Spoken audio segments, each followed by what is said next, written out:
सियाही कोस से हो सियाही कोस से नाना दीजे आवत हई नाना दीजे आवत इन हो भौजी हमके त पानिया पियाई तू लवटी घरवा चली जाइब हो।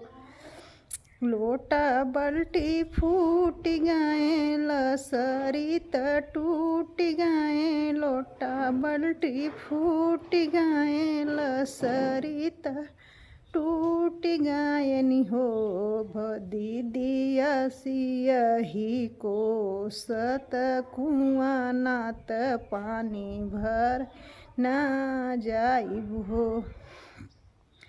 नंदिया सियही कोसत कुआं नात पानी भरई ना जाइब हो।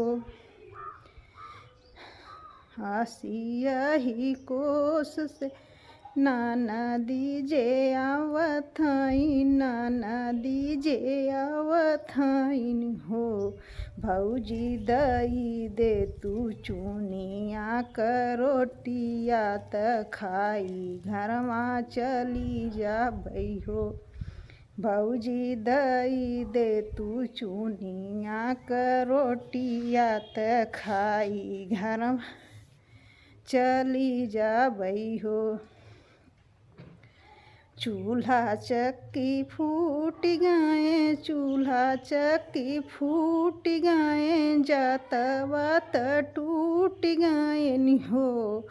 नंदिया सियही कोसत चकिया त आटावा पिसावई ना जाइब हो। नंदिया सियही कोसत चक्की त आटावा पिसाव ना जाइब हो। सियही कोस से नाना दीजे आवत हई नाना दीजे आवत हईन हो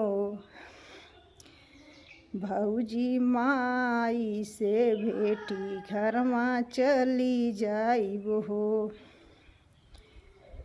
दीदी माई त खेत गईन बीराना विदेश गईन बीराना विदेश गए हो भौजी।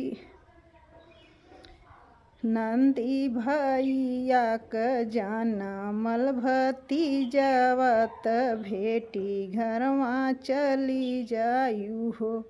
नंदी भैया क जानमल भतीजवा त भेटी घरवा चली जा।